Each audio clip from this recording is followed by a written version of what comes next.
दोपहर के वक्त मेरी सास अपने कमरे में एसी चलाकर सो रही थी और मैं रसोई में खड़े खड़े पसीने में भीगी हुई धूप में खाना बना रही थी। मेरी बीमार बच्ची अचानक बेड से गिर पड़ी। मैं घबरा गई, दौड़ते हुए सास के पास गई और रोते हुए बोली, माँ जी कुछ पैसे दे दीजिए, डॉक्टर के पास लेकर जाना है, हालत बहुत खराब है। सास ने मुंह चिढ़ाकर कहा, मेरे पास पैसे नहीं हैं और तेरी बेटी के इलाज के लिए मैं क्यों दूं पैसे? और फिर धक्का देकर मुझे कमरे से बाहर निकाल दिया। मैं फर्श पर गिर पड़ी। बच्ची तड़प रही थी और मैं उसे गोद में लेकर रोती रही। उसके बदन से गर्मी जा रही थी और मेरी गोद ठंडी हो गई। मेरी बेटी मेरी आंखों के सामने दम तोड़ गई। मैं उसे सीने से चिपका कर फूट फूट कर रोने लगी। ऊपर वाले से इंसाफ की भीख मांगती रही। तभी सास के कमरे से अचानक धुआं निकलने लगा। चीख पुकार मच गई और मेरी मरी हुई बेटी, मैं नई नवेली दुल्हन बनी बैठी थी, कमरे में घूंघट डाले सहमी हुई। तभी दरवाजा खुला और मेरा पति अंदर आया। मेरे पिता ने मेरी शादी अपने पुराने दोस्त के बेटे से की थी। उसने सफेद कुर्ता पहना रखा था, बाल बिखरे थे और हाथ में सुलगती सिगरेट थी। उसने सामने बैठते हुए धुआं मेरी तरफ फेंका। मैं झेंप कर थोड़ी पीछे सरक गई। उसने घूरते हुए कहा, अच्छा तो तुम ही हो नैना? मैंने धीरे से कहा, जी। वो हंसते हुए बोला, अब तुम मेरी बीवी बन चुकी हो, अब जो होगा सब सहना पड़ेगा, समझी? मैं चुप रही, गला जैसे सूख गया था। उसने फिर कहा, तेरे माँ बाप तो बहुत खुश होंगे ना, एक अमीर घर में ब्याह कर भेजा है तुझे। उसके लहजे में जहर था और मेरी आंखों में पानी। अगली सुबह मैं उठी, तैयार होकर आईने के सामने खड़ी थी। चेहरे पर मायूसी थी, आंखें सूजी हुई थीं। तभी सास कमरे में घुसी और बोली, नीचे आ जाओ, सब नाश्ता कर रहे हैं। बहू बनकर आई है, बीवी बनने का सपना बाद में देखना। मैं चुपचाप उसके पीछे चल दी। नीचे पहुंची तो पूरा परिवार नाश्ता कर रहा था, मगर किसी ने मेरी तरफ देखा तक नहीं। सास बोली, रसोई में जा और चाय बनाकर ला, 1 कप और 2 चम्मच चीनी, समझी? मैं सिर झुकाकर रसोई में चली गई और चूल्हा जलाकर चाय बनाने लगी। सबके उठ जाने के बाद मेरा पति आया और बोला, मेरे लिए नहीं बनाओगी चाय? मैंने कहा, अभी बनाती हूँ। उसने कड़वी आवाज में कहा, मेरी माँ के सामने ज्यादा जुबान मत चलाना और मुझे सिगरेट छोड़ने की सलाह देने की कोई जरूरत नहीं है। मैंने सिर हिला दिया। वो चला गया और मैं फिर चाय बनाती रही। दिन यूं ही बीतने लगे। बोली जाती थी तो ताना मिलता था, चुप रहती तो इल्जाम लगता। रात को वो नशे में आता, बिना कुछ बोले सो जाता। मैं बिस्तर के किनारे सहमी हुई लेटी रहती और हर रात ऊपर वाले से बस एक ही प्रार्थना करती, मुझे हिम्मत देना। एक और सुबह वो जल्दी उठकर निकल गया, बिना कुछ कहे, बिना देखे भी नहीं। फिर सास कमरे में आई, हाथ में चाय का कप और आंखों में वही हुक्म, अब उठ जा, ये घर है, कोई होटल नहीं है जहां तू आराम फरमाएगी और नौकर सब काम करेंगे। बहू बन के आई है तो काम भी करना होगा। मैं उठ गई। चेहरे पर रात की थकान साफ थी। नीचे आई तो रसोई के दरवाजे पर खड़ी सास अकड़ती हुई बोली, फ्रिज बंद है, ताला लगा है इसमें। मैंने देखा कि चाबी सास के हाथ में थी। वो बोली, जो चाहिए मुझसे पूछे बिना नहीं ले सकती, समझी? मैंने कहा, जी। वो दराज खोलकर एक छोटा सा थैला निकाल लाई, जिसमें गिने हुए प्याज टमाटर थे। 3 प्याज, 2 टमाटर, आधा पाव दाल। इससे ही बनाना, ज्यादा खर्चा नहीं चाहिए। खाने का स्वाद प्यार से आता है, चीजों से नहीं। उनके हर शब्द दिल में जहर की तरह उतरते जा रहे थे, मगर मैंने कुछ नहीं कहा। मैं सिर्फ एक बहू नहीं थी, मैं एक नौकरानी से भी कम थी इस घर में। जब खाना बना तो बस यही डर था कि कहीं नमक ज्यादा ना हो जाए, कहीं मसाला कम ना पड़ जाए। सास ने खाना चखा और बोली, ठीक है, पर नमक थोड़ा कम है, अगली बार ध्यान रखना। और हाँ, जो दाल बची है उसे कल के लिए रख लेना, हर दिन नई नहीं बनेगी, समझ में आया? रात को सास ने बुलाया। हाथ में पर्स था और एक रजिस्टर। ये घर मेरे पति की पेंशन से चलता है, जो कुछ भी आता है उसे मैं संभालती हूँ। तुझे जो भी खर्चा चाहिए होगा उसके लिए पहले मुझे बताना पड़ेगा। और एक बात कान खोलकर सुन ले, तेरे पति की तनख्वाह का आधा हिस्सा तो वो खुद अपनी सिगरेट में उड़ा देता है, बाकी मैं ले लेती हूँ ताकि घर चल सके। तू सोचना भी मत कि तेरे खर्चे अलग से होंगे। मैंने धीरे से कहा, अगर कभी तबीयत खराब हो जाए या कुछ खरीदना हो तो। वो हंसने लगी। तबीयत? पहले अपने पति को तो संभाल, फिर तबीयत की फिक्र करना। और खरीदारी के सपने तो देखना ही छोड़ दे। यहाँ तेरे बाप का माल नहीं है, समझ में आया? उनका एक एक शब्द मेरे लिए तेजाब के जैसा था, लेकिन मैंने आंखें बंद करके सब सुन लिया। दिल में बस एक दबी हुई प्रार्थना थी कि शायद कभी कुछ बदल जाएगा। अगले दिन जब पति काम पर जाने लगा तो मैंने कहा, अगर आप शाम को आए तो साबुन ले आइए, खत्म हो गया है। उसने बड़ी ही बेरुखी से कहा, मेरे पास पैसे नहीं हैं, अब माँ ही सब रखती है और जो कुछ भी बचता है वो मेरा नशा खा जाता है। मैंने कहा, लेकिन साबुन तो जरूरी है, मुझे कपड़े धोने होते हैं। पर उसने मुझे घूर कर देखा। मैं खामोश हो गई। वो दरवाजा बंद करके चला गया और पीछे सन्नाटा रह गया। शाम को जब वो वापस आया तो नशे में डूबा हुआ था, हमेशा की तरह। वो लड़खड़ाता झगड़ता बिना होश के घर आ गया। उस रात मैं चुपचाप अपनी चादर उठाकर कमरे के कोने में लेट गई। आंखों से आंसू निकलने लगे और मैंने चुपचाप उन आंसुओं को अपने अंदर समा लिया। कई दिन हो चुके थे, वॉशिंग पाउडर भी खत्म हो गया था। शाम को जब वो काम से वापस आया तो मैंने हिम्मत करके धीरे से आवाज दी, कुछ बात करनी है, अगर आप एक बार सुन लें तो। उसने जूते उतारे, बैग एक तरफ रखा और कठोर लहजे में बोला, हाँ जल्दी बोल, मेरा दिमाग वैसे ही खराब है, बेकार की बातें मत करना मुझसे। मैंने खुद को संभालते हुए कहा, देखिए कपड़े बहुत मैले हो गए हैं, पाउडर भी खत्म हो गया है, अगर आप कुछ पैसे दे दें तो मैं पाउडर ले आऊं। ये सुनते ही वो एकदम से रुक गया, जैसे मेरी आवाज ने उसे रोक दिया हो। लेकिन अगला लम्हा मेरी आत्मा पर बिजली बनकर गिरा। नैना, हर बार तुम्हें कुछ ना कुछ चाहिए होता है। मैं पत्थर बनी खड़ी रही। मैं तो बस जरूरत के लिए कह रही थी। जरूरत? तुम्हारी जरूरत है तो कभी भी खत्म ही नहीं होती। एक हफ्ता पहले भी तुमने कुछ मांगा था, अब क्या हर बार हिसाब दूं मैं तुम्हें? मैंने तो सिर्फ आपसे गुजारिश की थी। गुजारिश? तुम्हें लगता है कि तुम्हारे बाप ने तुम्हें पाल कर हमारे ऊपर एहसान किया है? सुन लो नैना, जो खर्च करता हूँ अपने पैसों का करता हूँ, तुम्हारी तरह नहीं कि दूसरों की कमाई पर जिंदगी जियो। मेरी आंखों से आंसू गिरने लगे। मैंने अपने होंठ कसकर भींच लिए। और हाँ, आइंदा मुझे इन सब बातों में मत घसीटना। मेरे अंदर एक चीज उभरी, लेकिन मैंने उसे अपनी सांसों में दबा लिया। उसने मुड़कर कमरे का दरवाजा जोर से बंद किया और बाहर निकल गया। मैं दरवाजे को घूरती रही, जैसे जवाब वहीं पर लिखा हो। अगली सुबह मैं खुद को चूल्हे के सामने खड़ा पाया। हाथों में मेहंदी की बजाय जख्म हो गए थे। मैंने माँ जी से कहा कि साबुन खत्म हो गया है, बर्तन धोने में हाथ बहुत जख्मी हो रहे हैं। उन्होंने मुझे ऊपर से नीचे तक देखा, फिर ठहाका मारकर हंसने लगी। ओहो, बड़ी नाजुक राजकुमारी आई हैं। हमारे जमाने में तो राख से बर्तन धोए जाते थे, तुम्हें तो जैसे हर वक्त बस अपने हाथों की और अपनी चमड़ी की फिक्र ही खत्म नहीं हो पा रही है। मैंने चुपचाप कहा, माँ जी सिर दर्द हो रहा है, इसीलिए कहा। उन्होंने तेजी से रजिस्टर बंद किया। हाँ हाँ, सबको अपनी तकलीफ नजर आती है, दूसरों का बोझ नहीं दिखता। और सुन, ये घर तेरे बाप का नहीं है कि जो चाहे ले ले। यहाँ एक एक चीज मेरी इजाजत से ही मिलेगी। और सुन, वो किराया जो तुम्हारे बाप की दुकानों से आता है वो भी मेरे हाथ में है। मेरे कानों में सिर्फ वो एक जुमला गूंजता रहा, तुम्हारे बाप की दुकान, जैसे वो जायदाद नहीं मेरा जुर्म थी।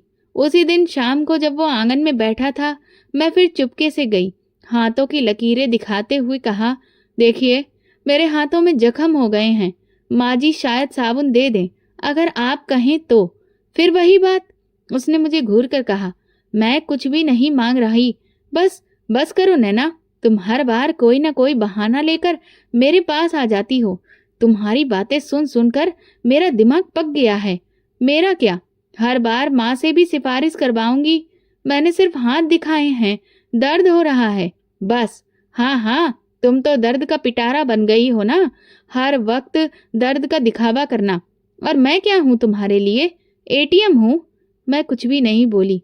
वो उठा, जेब से सिगरेट निकाली, सुलगाई और सिगरेट का धुआं छोड़ता हुआ कमरे से निकल गया। मैं वहां खड़ी रही, दीवार की तरफ देखती हुई, जैसे वो कुछ कहेगी, पर दीवार तो दीवार थी, शांत, बिना भाव की, कठोर। मैंने पानी से हाथ धोए, जख्मों पर पानी लगा तो जलन से आंखों से एक और आंसू निकल आया। आईने में खुद को देखा और फिर नजर फेर ली। आज मेरी खामोशी भी मुझ पर चिल्ला रही थी, पर इस चीख को सुनने वाला कोई नहीं था।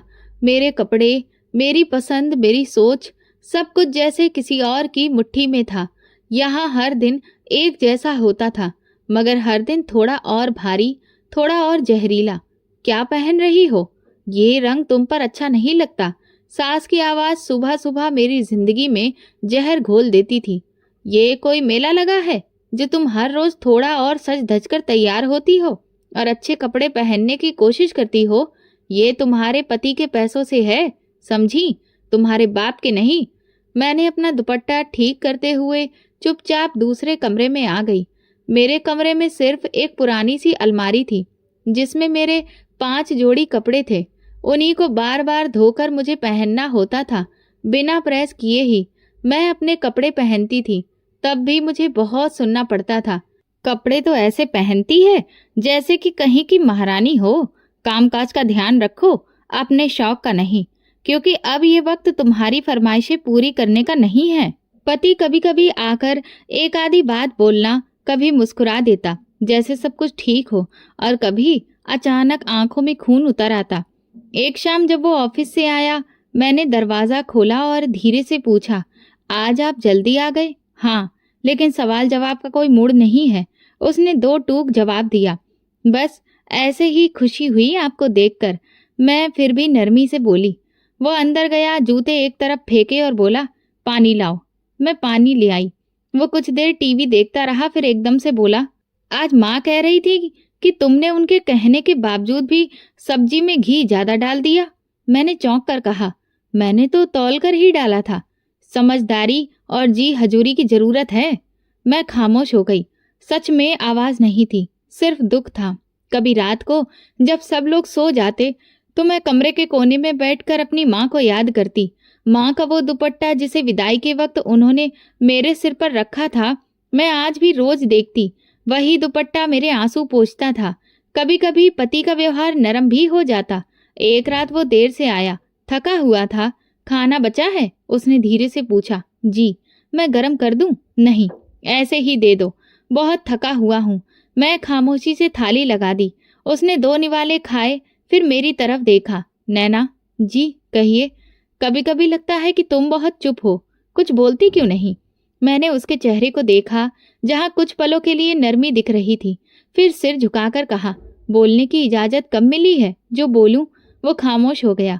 शायद मेरी बात ने उसे कुछ देर के लिए रोक दिया था, लेकिन सिर्फ कुछ लम्हों के लिए। अगली सुबह वही सब, वही किचन, वही गिनती की सब्जियां। सास ने मेरे हाथ से प्याज काटते हुए छुरी ले ली। ज्यादा बर्बादी मत करना, तेरे बाप के घर से नहीं आया है ये सब। मैं फिर कुछ नहीं बोली। मेरी जुबान पर जैसे ताला लग चुका था। एक रोज फ्रिज खोला तो सास ने देख लिया। किसने कहा था तुझे कि फ्रिज खोलो? कुछ लेने की इजाजत ली थी? माँ जी, मैं बस अपनी पानी लेना चाहती थी। किचन में रखा है ना, घड़े में, वही पियो। फ्रिज मेहमानों के लिए होता है, तुम्हारे जैसों के लिए नहीं। कमरे में जाकर मैंने पानी का घूंट लिया, फिर खुद को आईने में देखा। वो नैना जो शादी के दिन खुद को बहुत ही किस्मत वाली समझती थी, आज एक कैदी की तरह नजर आ रही थी। न सपने थे, न अधिकार था। हर दिन किसी और की मर्जी से जीना, और हर रात आंखों के नीचे बढ़ते काले घेरे, मानो मेरी किस्मत बन चुकी है। वो दिन किसी आम दिन के जैसा ही था। मेरे शरीर में कुछ अजीब सा बदलाव महसूस हो रहा था। कमजोरी, चक्कर, भूख न लगना। सास ने ताना मारा, काम से जी चुराती हो? जरा सा झुकने में तुम्हारी सांस चढ़ जाती है। मगर मुझे खुद नहीं पता था कि मेरे अंदर क्या पल रहा है। चुपके से पड़ोस की मौसी के साथ मैं अस्पताल गई, और जब वहां पर मेरा टेस्ट हुआ तो डॉक्टर ने हल्की सी मुस्कुराहट के साथ कहा, बधाई हो, आप माँ बनने वाली हैं। मेरे हाथ कांपने लगे। पहली बार इतने दिनों के बाद मेरी आंखों में खुशी के आंसू आए थे, लेकिन वो आंसू बहुत जल्द खौफ में बदल गए। घर जाकर कमरे में मैं बैठी रही। शाम को पति आए तो मैंने हिम्मत करके कहा, आज मैं डॉक्टर के पास गई थी। क्यों, सब ठीक तो है? जी। वो मैं उम्मीद से हूँ। वो कुछ लम्हों के लिए चुप रहे, फिर बोले, तुमने माँ को बताया? नहीं, अभी नहीं, सोचा पहले आपको बताऊं। तो अब बता दो, उन्हें भी इस बारे में खबर होनी चाहिए। ये सुनते ही मेरे दिल की धड़कन तेज हो गई। मैंने धीरे से जाकर सास को खबर दी। माँ जी, डॉक्टर ने कहा है कि मैं प्रेग्नेंट हूँ। सास की आंखों में एक चमक आई, जैसे कोई सपना जाग गया हो। अच्छा है, भगवान का शुक्र है, अब कम से कम कोई तो खुशी का वक्त आएगा। लेकिन ये याद रखो, ये खुशी तभी पूरी होगी जब तुम पोता पैदा करोगी। मैं चुप रही। उन्होंने कहा, अगर बेटा हुआ तो ठीक है, लेकिन अगर बेटी निकली ना, तो वो तुम्हारे पेट के अंदर ही खत्म करवा दूंगी। हमें पोती नहीं चाहिए, मुझे पोता ही चाहिए। ये सुनते ही मेरे पूरे शरीर में एक ठंडी लहर दौड़ गई, हाथ पसीने से भीग गए। एक पल को लगा कि मेरे अंदर जो जान है वो हिल गई हो। माँ जी, ये तो सब भगवान की मर्जी होती है ना, ये सब तुम मुझे मत सिखाओ। नैना, भगवान भी देखता है कि कौन क्या चाहता है। मैंने मन्नत मांगी है कि मुझे पोता ही चाहिए। अगर बेटी निकली तो समझ लेना कि फिर कुछ भी नहीं होगा। मैं खामोशी से वापस कमरे में आ गई। पति टीवी देख रहा था। मैं उसके पास जाकर बैठ गई। आप कुछ नाराज तो नहीं हैं? नहीं, पर कुछ भी नहीं देखा। नैना, बात सीधी है। अगर माँ खुश है तो ही मैं भी खुश हूँ। मुझे बेटा या बेटी से फर्क नहीं पड़ता, पर माँ को सिर्फ बेटा चाहिए।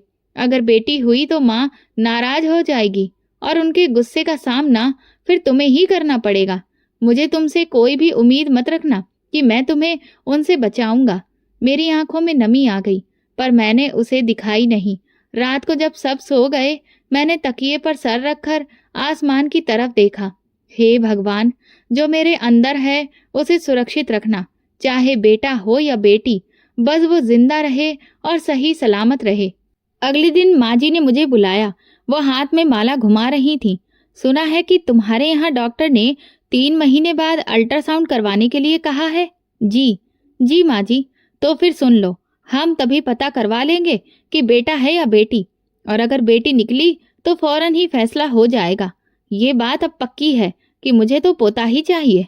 अरे, पोते से ही तो खानदान का नाम आगे बढ़ेगा। दुकानों का बारिश तो आखिर वही होगा ना। मैंने नजर झुका ली। समझ गई नैना कि माँ की उनके लहजे में कोई भी हमदर्दी नहीं थी। उन दोनों के मेरे दिल में ख्वाब मोहब्बत पर हावी हो गया। हर धड़कन के साथ सवाल होता, क्या मेरे अंदर बेटी है, और अगर है तो क्या वो जिंदा बच पाएगी। पति रात को आया तो मैंने धीरे से पूछा, कभी सोचा है अगर बेटी हुई तो? उसने कंधे उचकाकर कहा, मैं क्या कहूँ, मेरा तो बस ये है कि जो भी हो सही से हो, लेकिन माँ जो चाहती है वही होगा। मैं नहीं रोक सकता उन्हें। तो आप कुछ भी नहीं करेंगे अगर माँ? मेरी बात अधूरी रह गई। मैं इस बहस में नहीं पड़ना चाहता नैना, मुझे सुकून चाहिए, बहस नहीं। वो सो गया और मैं जागती रही। मैंने पेट पर हाथ रखा, जैसे आने वाली औलाद को थपकी दे रही हूँ। मैं तुम्हारे साथ हूँ बेटा, चाहे दुनिया कुछ भी कहे, मैं हूँ, तुम मेरी हो। 3 महीने पूरे होने को आ गए थे और हर दिन मेरे लिए एक सवाल था, मेरे अंदर कौन पल रहा है, खुशी या सजा, माँ बनने का सपना या बेटी होने का जुर्म। आज वो दिन आ गया था जिसका इंतजार मुझे ख्वाब किसके साथ था। अल्ट्रासाउंड के दिन सास ने मुझे खुद अस्पताल ले जाने का फैसला किया। अस्पताल पहुंचे तो डॉक्टर से पहली मुलाकात हुई। एक ठीक ठाक उम्र की गंभीर चेहरे वाली औरत, जो अपने पराये से ज्यादा शायद कुछ और भी जानती थी। सास ने दरवाजे के अंदर कदम रखते ही कहा, डॉक्टर साहिबा, हमें साफ साफ बता दीजिए कि बेटा है या बेटी, और अगर बेटी हो तो प्लीज कुछ छुपाइएगा मत। डॉक्टर हैरत से उनकी तरफ देखने लगी। ये सब जानने की कानून इजाजत नहीं देता है कि हम किसी को भी लड़का या लड़की है ये बताएं। अभी वक्त नहीं आया है। सास झुंझलाकर बोली, वक्त की बात छोड़ दीजिए, हमें सिर्फ ये सुनना है कि बेटा है, और अगर बेटी है तो फिर हम अपना रास्ता खुद ही चुन लेंगे। मेरा दिल जैसे बुरी तरह से घबरा गया। जब डॉक्टर मुझे अल्ट्रासाउंड के लिए अंदर ले गई तो मैं एक पल में कुर्सी से उठी और डॉक्टर के कदमों में जा गिरी। मेरी आंखों से लगातार आंसू बह रहे थे। डॉक्टर मैडम, आपको भगवान की कसम है, अगर बेटी है तो फिर प्लीज मेरी सास को कुछ भी मत बताइएगा, वो उसे खत्म करवा देंगी। मुझे कुछ भी करके अपनी बेटी को हर हाल में बचाना है। डॉक्टर का चेहरा सख्त हो गया। वो झुकी, मुझे सहारा देकर उठाया और कहा, नैना, मैं तुम्हें माँ की नज़र से देख रही हूँ और तुम फिक्र ना करो, जो भी है मैं तुम्हारे साथ हूँ। मैं हिचकियों के बीच सिर हिलाया। सास ने सामने बैठकर सवालिया नज़रों से देखा। क्या हुआ, सब ठीक है ना? डॉक्टर ने खामोशी से एक सांस ली, फिर मुस्कुराकर कहा, बधाई हो, बेटा है, सब कुछ बिल्कुल ठीक है। सास के चेहरे पर खुशी की लहर दौड़ गई। वो उनकी आवाज में बोली, देखा, मैं ना कहती थी कि मेरा पोता ही आएगा। चलो, खुशी की बात है, कम से कम इज्जत बच गई। डॉक्टर ने मेरी तरफ देखा और मैंने नजरें झुका ली। मेरी आंखों में सुकून था, पर दिल अभी भी कांप रहा था। घर वापसी पर सास बार बार मुझे तरह तरह की हिदायतें दे रही थी। अब से ज्यादा ध्यान रखना, मेरा पोता है, इसे कुछ भी नहीं होना चाहिए। दूध वक्त पर पीना और दवा तो बिल्कुल भी नहीं भूलना। मैं हर बात पर जी कहती गई। जब ये खबर मेरे पति को मिली तो उसने भी ठंडे लहजे में कहा, चलो, कम से कम माँ खुश हो गई, यही काफी है। मैं रात को देर तक जागती रही। डॉक्टर का चेहरा बार बार आंखों के सामने आता रहा। वो औरत जिसने मेरे झूठ को जिंदगी का सहारा बनाया, सच छुपाया मगर एक जान बचा ली।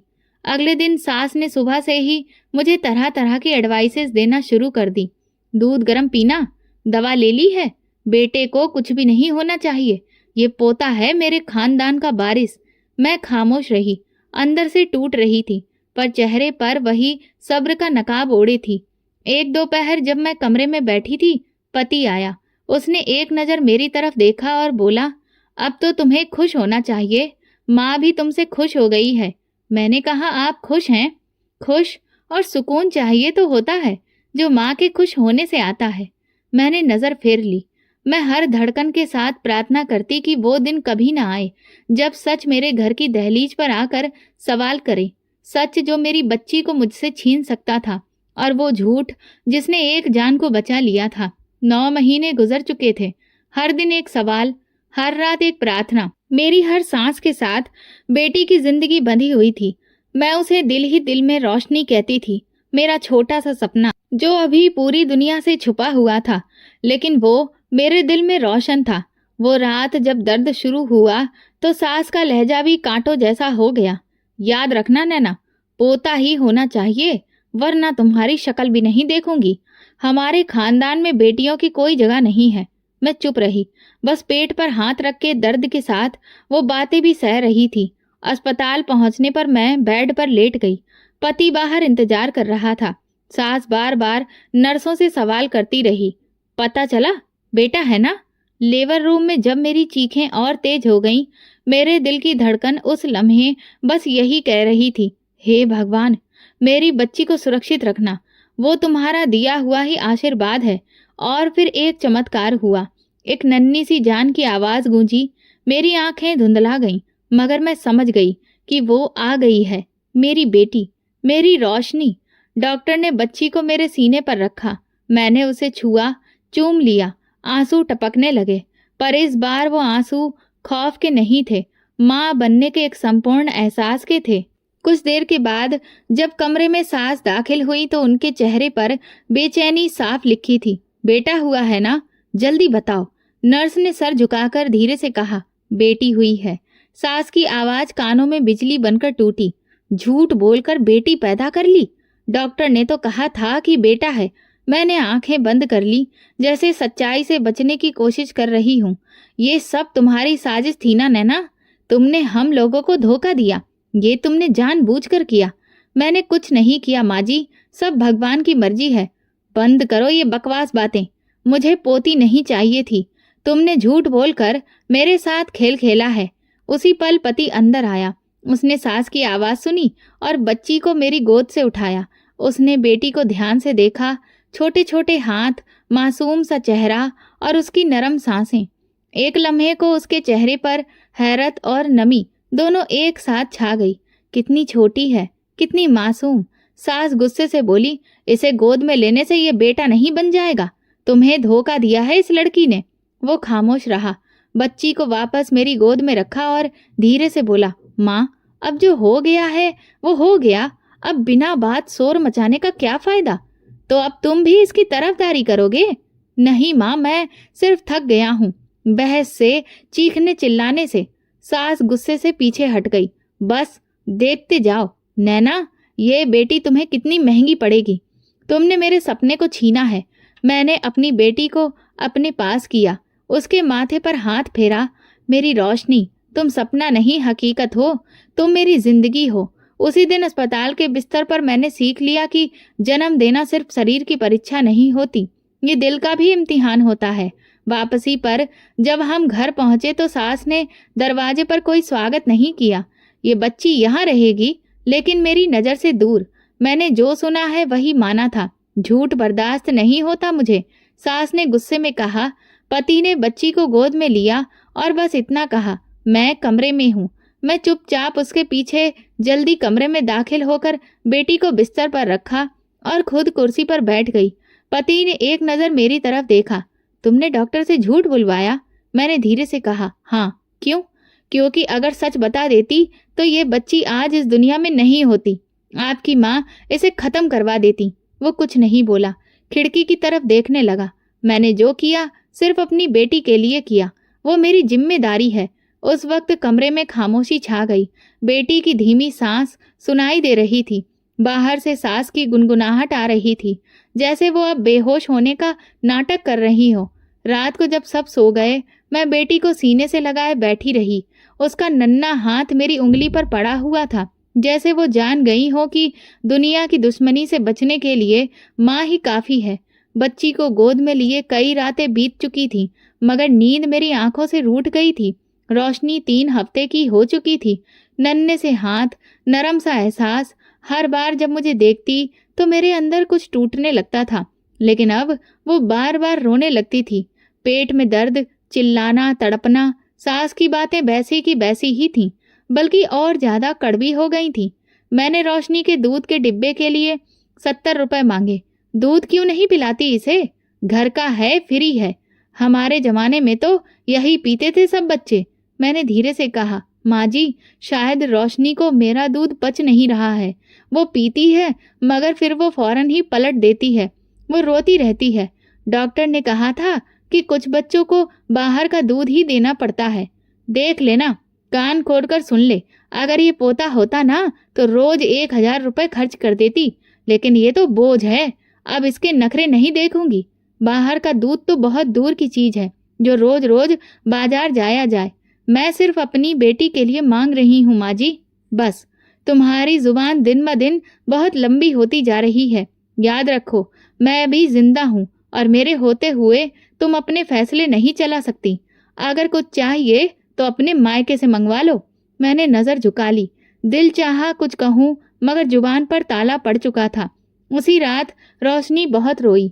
मैं उसे सीने से लगाए हुई चुप करा रही थी। वो फिर भी तड़पती हुई रोती रही। पेट पर हाथ रखती तो लगता कि अंदर आग जल रही हो। उसकी सिसकियां कमरे में गूंजती रहीं और मेरा दिल जैसे हर पल खून के आंसू रो रहा हो। पति से बात की, वो अखबार पढ़ रहा था। रोशनी को दूध हजम नहीं हो रहा। अगर आप थोड़े पैसे दे दें तो मैं बाहर से ले आऊं। उसने बिना मेरी तरफ देखे कहा, माँ के पास हैं पैसे, मुझसे क्यों मांग रही हो? मैं माँ जी से बात की थी, उन्होंने साफ मना कर दिया है। कह रही है कि अगर पोता होता तो पैसे देती। अब बताइए मैं क्या करूं? पति बोला। तो क्या मैं उनसे लड़ूं? तुम्हें मैंने पहले ही समझाया है, माँ जो कहती है वही होता है। मुझे कुछ मत कहना, मैं कुछ भी नहीं कर सकता। ये आपकी भी बेटी है, सिर्फ मेरी नहीं। मैंने कहा ना, माँ से बात करो, मुझे इन सब बातों में मत घसीटो। वो उठकर चला गया, जैसे रोशनी की चीखें उसके कानों तक पहुंच ही नहीं रही हो। रात को रोशनी की हालत और बिगड़ गई और वो लगातार रो रही थी। आंखें लाल हो रही थी, चेहरा पसीने से भीगा। मैं सास के कमरे का दरवाजा खटखटाया। माँ जी प्लीज थोड़े से पैसे दे दीजिए, दूध लाना है, बच्ची की हालत बहुत खराब हो रही है। अंदर से आवाज आई, रात के इस वक्त मुझे जगाने आई हो? क्या हो गया है इस रोने की मशीन को? प्लीज सिर्फ आज दे दीजिए, मैं सुबह वापस कर दूंगी। दरवाजा खुला। सास ने गुस्से से कहा, नैना तुमने हद कर दी है। ये कोई राजकुमारी है? रो रही है तो रोने दो। पोता पैदा करती ना तब देखती कि तू क्या मांगती और मैं सब कुछ बिना मांगे ही दे देती। चली जा यहाँ से, मेरा वक्त बर्बाद मत कर। उसके बाद दरवाजा जोर से बंद हो गया और मैं पत्थर बनी खड़ी रही। रोशनी करहाओं के साथ मेरे हाथों में जोर पकड़ती जा रही थी। अगली सुबह मैंने हिम्मत की, पति से दोबारा बात की। अगर पैसे नहीं दे सकते तो कम से कम खुद ही दूध ले आओ। मैं हर बार सास के आगे हाथ नहीं फैला सकती। रोशनी की तबीयत रोज बिगड़ रही है। उसने कड़वी नजरों से कहा, तुम मुझे मजबूर कर रही हो कि मैं माँ से छुपाकर कुछ करूं। अगर छुपाकर करना पड़े तो कीजिए, बच्ची की जान का सवाल है। उसने सर झटका। तुम अपनी बातें खुद संभालो, मुझे इसमें नहीं पड़ना। मेरे लिए जैसे हर दरवाजा बंद होता जा रहा था। उसी रात नैना को हल्का बुखार भी हो गया। उसकी आंखें भारी, शरीर ठंडा होने लगा। वो बार बार करवटें बदलती, हाथ पांव मारते मारते थक जाती। मैं एक बार फिर सास के सामने हाथ जोड़कर खड़ी थी।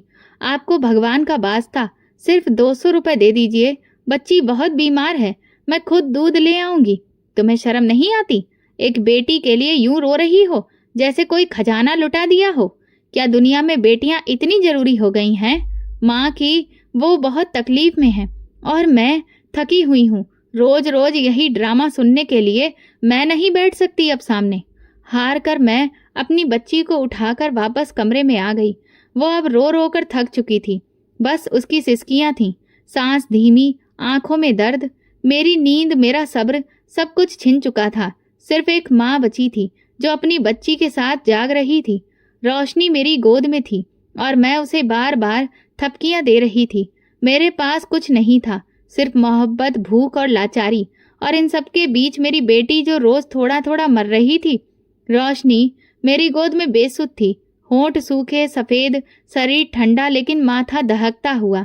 पति को कॉल किया, वो दूसरे शहर किसी काम से गया था। बार बार फोन मिला रही थी लेकिन हर बार फोन बजता रहा, कोई जवाब नहीं आया। सुबह का वक्त पास था, सूरज अभी निकला नहीं था लेकिन मेरी रोशनी डूब रही थी। मैं रोशनी को चादर में लपेटकर बाहर निकली। एक एक दरवाजा खटखटाया। मौसी, प्लीज थोड़े से पैसे दे दीजिए, बच्ची की हालत बहुत खराब है, मुझे दवा लेनी है। नैना बेटी, मेरे पास खुद कुछ भी नहीं है, महीना खत्म होने को आ गया है, दूसरे घर गई। दीदी, मैं वापस कर दूंगी, बस बच्ची के लिए दवा चाहिए, हमें माफ कर दो, खुद हमारे बच्चों का खर्चा पूरा नहीं हो रहा। मैं आंखों में आंसू लिए दरवाजे दरवाजे जाती रही लेकिन हर दरवाजा बंद, हर दिल कठोर। तब एक औरत जो पास वाली गली में रहती थी मेरे पास आई। उसके हाथ में एक पुरानी शॉल थी और आंखों में थोड़ा सा रहम। लो बेटा, मेरे पास बस इतना ही है। मैं खुद तो दवा लेने आई थी अपने पति की, पर तुम्हारी बच्ची की हालत देखकर दिल पिघल गया। भगवान आपको खुश रखे, मैं लौटा दूंगी, तुम पहले अपनी बच्ची को बचाओ। मैं भागती हुई रोशनी को लेकर पास के क्लिनिक में पहुंची। अंदर नर्स ने देखा और तुरंत डॉक्टर को बुलाया। डॉक्टर ने बच्ची की आंखें चेक की, स्क्रीन देखा, एक नज़र मेरी तरफ देखा। ये कब से बुखार में थी? 2 दिन से, पर पैसे नहीं थे मेरे पास दवा के लिए। डॉक्टर खामोश हो गया, फिर धीरे से बोला, बहुत देर हो चुकी है, इसकी सांसें रुक चुकी हैं नैना। मेरे कदमों तले जमीन खिसक गई। ये सुनते ही जैसे किसी ने मेरे गले में फांसी डाल दी हो। आंखों के सामने अंधेरा छा गया। नहीं, आप दोबारा चेक करिए, फिर से देखिए तो। मेरी रोशनी, मेरी बच्ची सांस ले रही थी अभी। मैं उनसे बार बार भीख मांग रही थी। हम कुछ भी नहीं कर सकते। मैंने रोशनी को अपने बाजू में उठा लिया, जैसे जोर देने से जिंदगी वापस आ जाएगी, पर उसका शरीर ठंडा था, जैसे दुनिया की सारी आवाजें सुनकर भी उसने सिर्फ खामोशी चुन ली हो। अस्पताल के कमरे से निकलते हुए मेरे कदम डगमगा गए। लोगों की नजरें, गाड़ियों का शोर, सब धुंधला पड़ गया। मेरे सीने पर रोशनी की लाश थी और मेरी गोद खाली होने लगी थी। घर का दरवाजा खटखटाया, सास ने खोला। मेरे हाथ में चादर में लिपटी रोशनी को देखकर उसके माथे पर एक पल को कोई भी असर नहीं आया। क्या हुआ? रोशनी मर गई। हाँ, आपकी पोती जो पैदा होते ही बोझ ठहरा दी गई, आज दुनिया छोड़ गई। सास ने पलकें भी नहीं झपकाई, बस दरवाजा छोड़कर पीछे हट गई। मैं रोशनी को लेकर कमरे में आई, बिस्तर पर उसे रखा। उसका चेहरा सुकून में था, जैसे वो अपने दर्द से आजाद हो गई हो। मैं उसके पास बैठी रही, उसे गोद में लिए थपकी देती रही, जैसे अब भी उसे सुलाना हो। इसी वक्त पति घर आया, थका हुआ, चेहरे पर मुस्कुराहट। कैसी है रोशनी? मैंने सर उठाया, आंखों से आंसू बहने लगे। रोशनी चली गई। ये सुनते ही वो ठिठक गया, फिर आगे बढ़ा, बच्ची को उठाया और चीख मारकर रोने लगा। नहीं, मेरी बेटी नहीं जा सकती। नैना, तुमने मुझे क्यों नहीं बताया? मैंने आपको कई बार फोन किया था, लेकिन तुमने फोन नहीं उठाया। मैं दरवाजे दरवाजे गई, किसी ने मदद नहीं की। मैं अकेली थी, बस मेरे साथ रोशनी थी। वो रोती रही, मैं रोती रही, और बीच में वो बच्ची जो इस दुनिया के जालिम मौसम में कुछ हफ्ते भी ना जी सकी। सारे मेरे अंदर सब कुछ टूट चुका था, लेकिन जुबान पर खामोशी थी। दिल में जैसे कोई तूफान उबल रहा था। सास दरवाजे पर खड़ी थी, उसका चेहरा सपाट, जैसे कुछ हुआ ही नहीं हो। मैं उठी, चादर को जरा सा और ठीक किया, रोशनी के माथे को चूमा और दरवाजे की तरफ कदम बढ़ाए। आंगन में जाकर आसमान की तरफ देखा। पहली बार इतने दिनों के बाद मैंने अपनी गर्दन सीधी की, आंखों को आसमान से मिलाया। भगवान! मेरी आवाज हल्की थी, मगर आंसुओं से भीगी हुई थी। ये बच्ची तुम्हारी ही दी हुई थी ना? तुमने ही तो कहा था कि बेटियां आशीर्वाद होती हैं। मैंने तुम्हारे आशीर्वाद को बचाया, उसे सीने से लगाया, पर तुमने उसे मुझसे छीन लिया। मेरे आंसू रुक नहीं रहे थे। मैं तरबतर कहाँ पर फिरती रही थी, लेकिन शब्द रुकने का नाम नहीं ले रहे थे। अगर तुम मुझे मेरी बच्ची वापस नहीं दे सकते, तो कम से कम इंसाफ तो कर दो। वो जो दिन रात मेरे बच्ची को मनहूस कहती रही, वो जो मुझे बोझ समझती रही, जिसने रोशनी को दूध के पैसे तक नहीं दिए, उसका हिसाब अब तुम करोगे। मेरी बच्ची तड़प तड़प कर मर गई।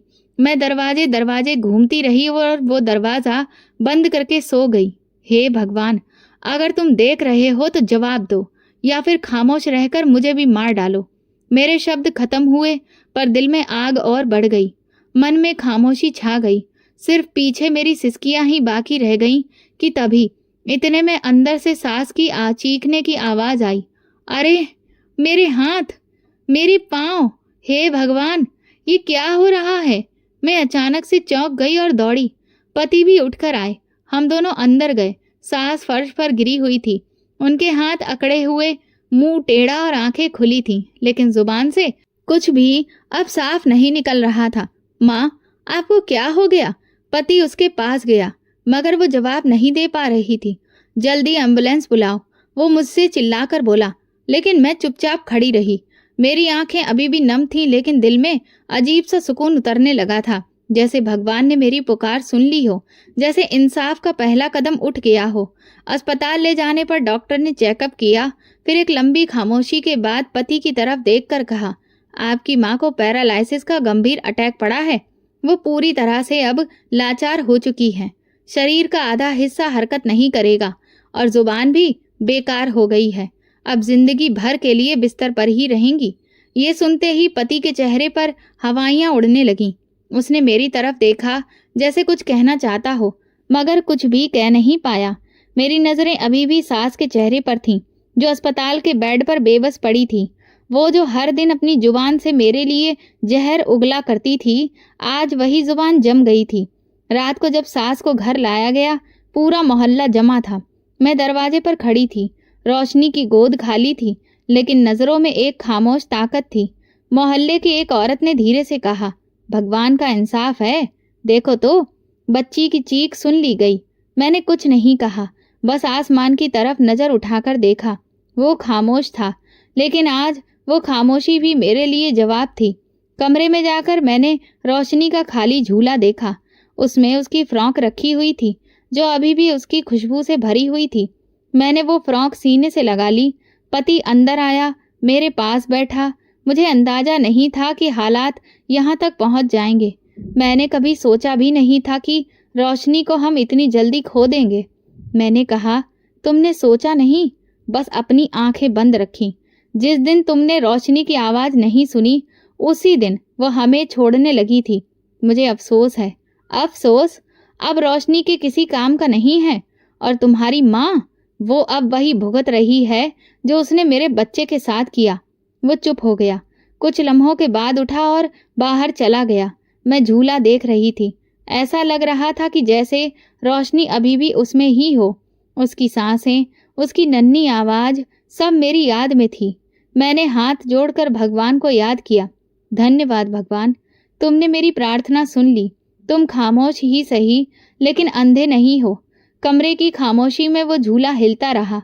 मेरी गोद खाली थी, लेकिन मेरा आंचल अब कमजोर नहीं था। रोशनी गई, पर वो आसमान से मेरे हक में गवाही दे गई।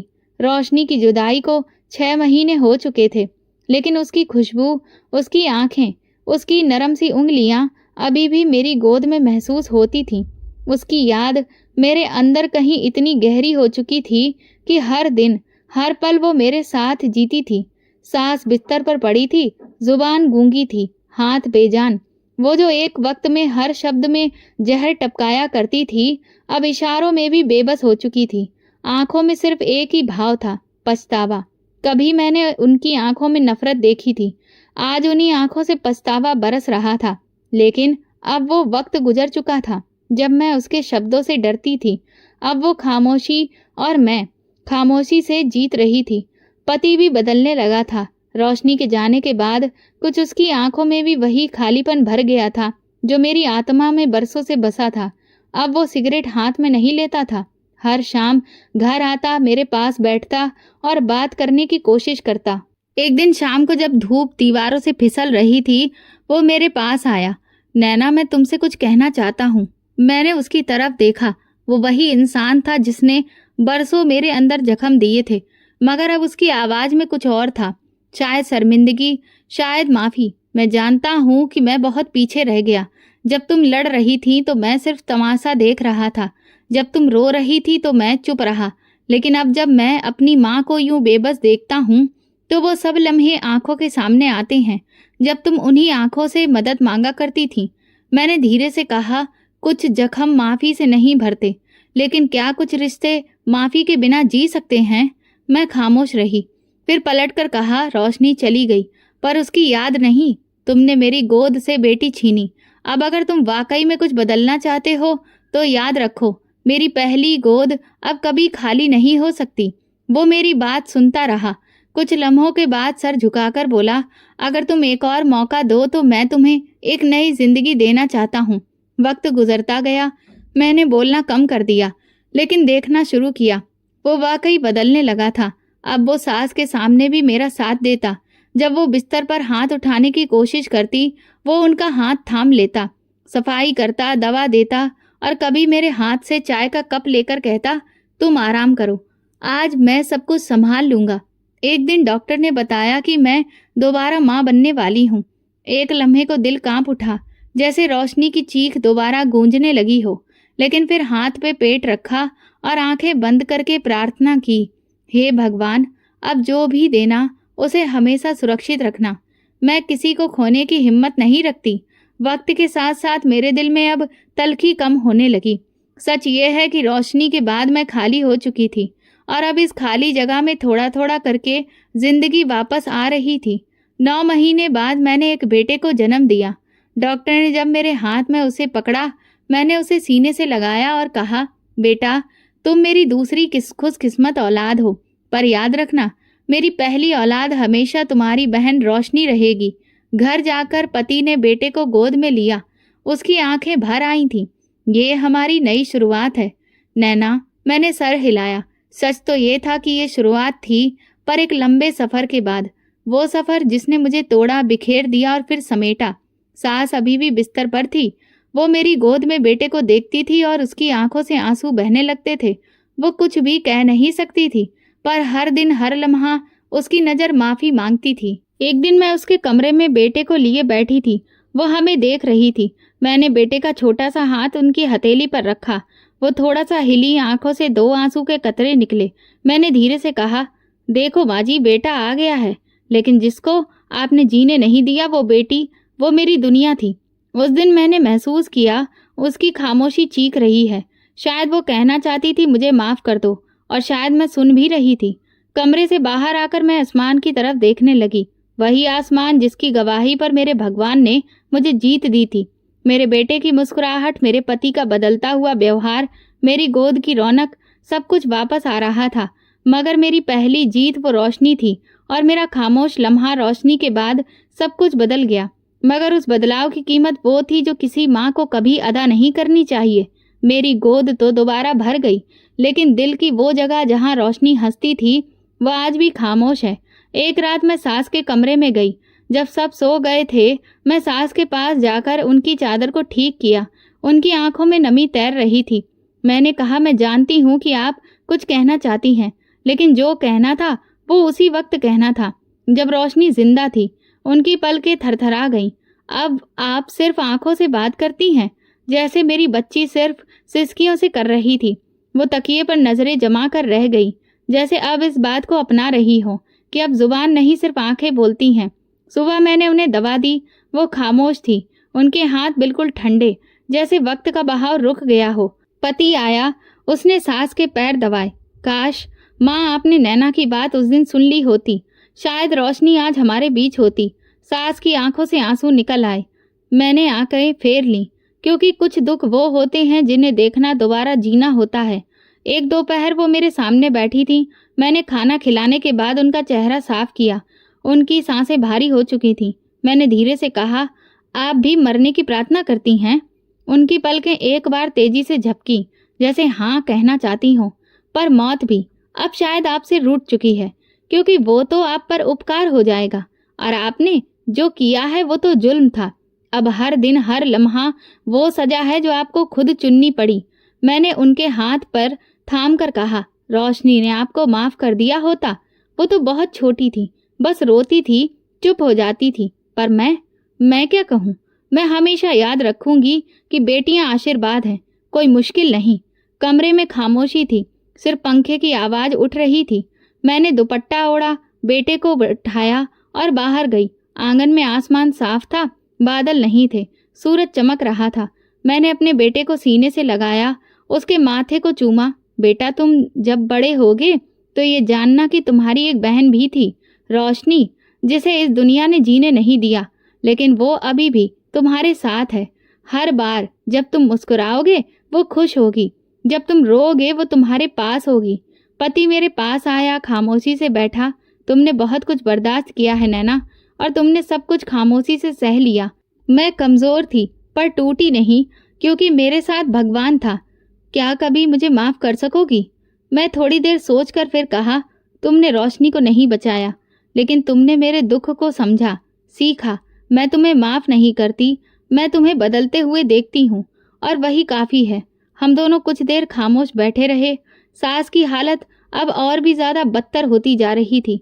हर दिन हर रात वो मौत के लिए प्रार्थना करती, पर उनकी कोई भी प्रार्थना सुनी नहीं जा रही थी। दवा काम कर रही थी, लेकिन जान नहीं छूटती। मोहल्ले वाले कहते ये भगवान की लाठी का असर है, ये एक बेटी को मारने की सजा है। मैं कुछ नहीं कहती, सिर्फ सुनती हूँ। मुझे बेटी होने पर सजा मिली, मगर भगवान ने खुद फैसला किया। बेटी को मारा तो भगवान ने, जालिम को जिंदा लाश बना दिया। वो औरत जो बोलती थी अब चुप है, जो आदेश देती थी अब दूसरों की तरफ देखती है, बस एक पलक झपकाती है। उसकी दुनिया एक बिस्तर है और इंतजार, एक ऐसी मौत का जो आती ही नहीं। मेरी गोद में बेटा है, पर मेरी आत्मा में रोशनी है। वो बेटी जिसे मैं झूठ बोलकर पालने की कोशिश की और दुनिया ने फिर भी छीन लिया, पर उसकी याद मेरी जीत है। और ये कहानी खत्म नहीं हुई। ये हर उस औरत के लिए एक निशान है जो किसी बेटी की माँ है। याद रखना, बेटियां आशीर्वाद होती हैं, बोझ नहीं। और जो इस आशीर्वाद को दिल से नहीं अपनाते वो जीतते नहीं हैं, वो सिर्फ मरते हैं। रोज, हर पल, जैसे मेरी सास जो जिंदा है पर सिर्फ सांसों में, असलियत में नहीं। ये वीडियो केवल मनोरंजन के उद्देश्य से बनाया गया है। सभी पात्र काल्पनिक हैं। वास्तविक व्यक्तियों, जीवित, मृत या वास्तविक घटनाओं से कोई समानता विशुद्ध रूप से संयोग है। किसी भी व्यक्ति, धर्म या जाति को ठेस पहुंचाने की मंशा नहीं है। अगर आपको हमारी कहानी पसंद आई हो तो कमेंट करिए, वीडियो को लाइक, शेयर करें और हाइप दें। चैनल पर नए हैं तो सब्सक्राइब करें और नोटिफिकेशन बेल दबाएं ताकि अगली अपडेट सबसे पहले आपको मिले। धन्यवाद।